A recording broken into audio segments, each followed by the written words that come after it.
အားလုံးပဲမင်္ဂလာပါကျွန်တော် channel လေးကနေကြိုဆိုလိုက်ပါတယ်ကျွန်တော်အခုတင်ဆက်ပေးခြင်းတဲ့အကြောင်းအရာလေးကတော့ ဒီဗီဒီယိုမှာ Man United အသင်းရဲ့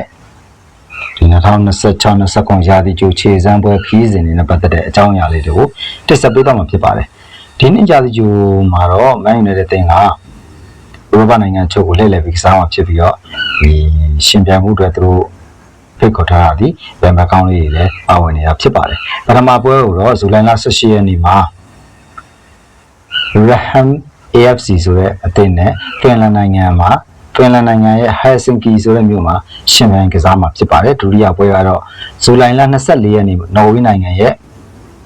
ထိပ်သီးအသင်းဖြစ်တဲ့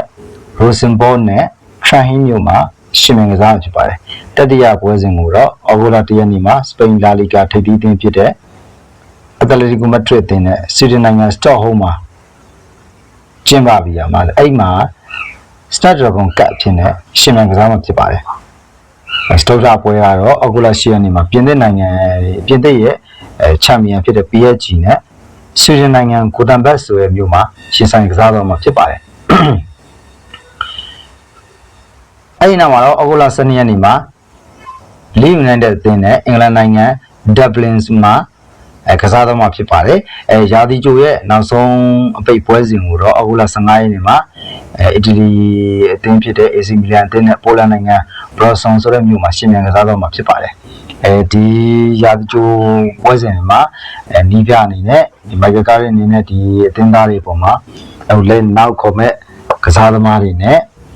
ရှိပြီးသားကစားသမားတွေလူငယ်ကစားသမားတွေနဲ့နီးစနစ်တစ်တွေစတက်ဖို့ဒီကစားသမားတွေဒီလေအသင်းနဲ့အောင်ရပြန်ပြင်ဆင်ဖို့တော့ကိုအသင်းနေထားဖြစ်အောင်စောင့်ကြည့်ရမယ့်အနေအထားတစ်ခုဖြစ်တယ်ဒီပွဲစဉ်တွေမှာပေါ့လေအဲ့တော့ Man United အသင်းအနေနဲ့ဒီပွဲစဉ်တွေထဲမှာ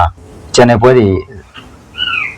တကယ်ပွဲကြီးအနေနဲ့ပေါ့လေ Atletico Madrid ပါမယ် PSG ပါမယ် AC Milan ပါမယ်ပေါ့ဒီထိပ်တဲ့တွေ့ဆုံမှုတစ်ချက်ကြည့်ရမယ့်ပြင်ကို Leeds United ရဲ့ပွဲကိုလည်းကျွန်တော်တို့တစ်ချက်ကြည့်ရမှာဖြစ်တယ်ဘာလို့လဲဆိုတော့ Leeds United အသင်းရဲ့နဲ့ဆိုလို့ရှိရင်ပြီးခဲ့တဲ့ရာသီမှာသူတင်ကိုယ်တင်ကနေကန်ခဲ့ရတဲ့အနေအထားတွေရှိတယ်ဒီအနေအထားတွေကိုဒီလက်ရှိရာသီကြိုပွဲစဉ်အနေအထားကိုကြည့်ပြီးလာမယ့်ရာသီမှာ Man United ရဲ့အခြေအနေတကူတုံးတက်လို့ရနိုင်မယ်ပေါ့နော်ဒီကစားသမားတွေရဲ့ခြေစွမ်းခြေစားလူငယ်ကစားသမားတွေအသိရလာမယ်ဘယ်လိုရလာမယ်ဆိုတာကိုကျွန်တော်တို့စောင့်ကြည့်ရမှာဖြစ်ပါတယ်နားဆင်အားပေးခဲ့တဲ့မိတ်ဆွေများအားလုံးကျေးဇူးတင်ပါတယ်အားလုံးပဲကြံ့ချမ်းသာကြပါစေဗျာ